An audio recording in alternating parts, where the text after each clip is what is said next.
మేడారం మహాజాతర ముగిసింది. Sammakka సారలమ్మల వనప్రవేశంతో మహాజాతరకు end card పడింది. అన్ని శాఖల సమన్వయంతో జాతరను ఘనంగా జరిపామన్నారు మంత్రి సీతక్క. సోమవారం నుంచి మేడారం పరిసరాల్లో క్లీనింగ్ పనులుంటాయన్నారు. జనం నుంచి వనంలోకి సమ్మక్క సారలమ్మ ప్రవేశంతో రెండేళ్లకోసారి జరిగే మేడారం మహాజాతర ముగిసింది. ఆదివాసీ ఆచార సాంప్రదాయాల ప్రకారం పూజలు నిర్వహించి చిలుకలగుట్టకు సమ్మక్కను, కన్నెపల్లికి సారమ్మను వేలాది మంది భక్తుల జనసందోహం మధ్య సాగనంపారు. 4 రోజుల పాటు అత్యంత వైభవంగా జరిగిన మేడారం జాతరలో 1.5 కోటి మందికి పైగా భక్తులు పాల్గొన్నారు. తల్లులను దర్శించుకుని చీరసారెలు, బంగారం సమర్పించి వాళ్ళ మొక్కులు తీర్చుకున్నారు. తొలి రోజు పగిడిద్దిరాజు, గోవిందరాజు, సారలమ్మ రాకతో భక్తజనం పులికించిపోయారు. గురువారం చిలకలగుట్ట నుంచి సమ్మక్క రాకతో మేడారం మహా జనసంద్రమైంది. గద్దెలపై కొలువైన అమ్మలను దర్శించుకునేందుకు భక్తులు ప్రతిరోజు లక్షలాదిగా తరలివచ్చారు.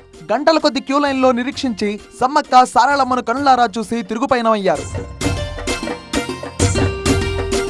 గవర్నర్ తమిళసై, ముఖ్యమంత్రి రేవంత్ రెడ్డి, కేంద్ర మంత్రి కిషన్ రెడ్డి, రాష్ట్ర మంత్రులు, స్పీకర్ సహా 13 మంది వీవీఐపీలు, 140 మంది వీఐపీలు అమ్మలను దర్శించుకున్నారు. చివరి రోజు మేడారానికి భక్తులు పోటెత్తారు.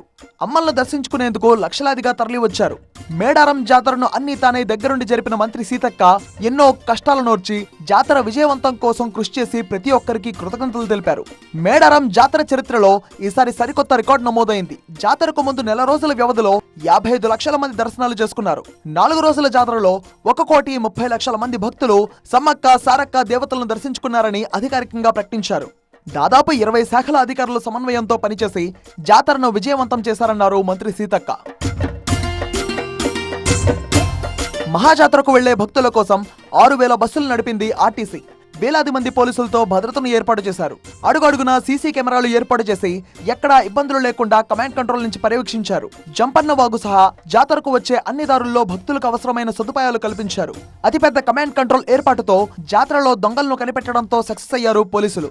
ఉచిత బస్సు ప్రయాణంతో భక్తుల సంఖ్య భారీగా పెరిగింది. కొత్తగా ప్రభుత్వం ఏర్పడటం, సమయం తక్కువ ఉండటం వల్ల శక్తి మేరకు భక్తులకు తగు ఏర్పాట్లు చేశామన్నారు మంత్రి సీతక్క. ఏవైనా ఇబ్బందులు ఏర్పడితే లోపాలను సవరించుకుంటామన్నారు. తిరుగువారం జాతర అయిపోగానే లోపాలపై రివ్యూ చేస్తామని తెలిపారు. 2026లో వచ్చే జాతర సమయానికి మేడారంలో శాశ్వత పనులు చేస్తామన్నారు. జాతరలో 5,090 మంది మిస్ అయితే 5,062 మందిని వారి కుటుంబ సభ్యులకు అప్పగించామని చెప్పారు. మరో 35 మంది అధికారుల దగ్గరే ఉన్నారన్నారు. మరి కుటుంబ సమేతంగా దర్శనం చేసుకున్నటువంటి ప్రతి ఒక్కరికి కూడా పేరు పేరున హృదయపూర్వక ధన్యవాదాలు. మళ్ళీ పునర్దర్శనం జరిగే విధంగా రాబోయే కాలంలో 2026లో మరి జాతర వస్తుంది. ఇప్పుడు ఉన్నటువంటి ఏమైనా ఇబ్బందులు, అసౌకర్యంగా ఉన్నాయన్నీ కూడా మేము రివ్యూ చేసుకుంటాం. 5,090 మంది మిస్ అయినరు. దాంట్లో 5,062 మందిని హ్యాండ్ ఓవర్ చేసినాం. ఇంకా 35 మంది పిల్లలు మన దగ్గర మరి ఉన్నారు.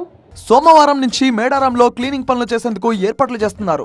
4,000 మందికి పైగా పారిశుద్ధ్య కార్మికులతో పనులు చేయించి ప్రజలకు ఇబ్బందులు లేకుండా చూస్తామన్నారు మంత్రి సీతక్క.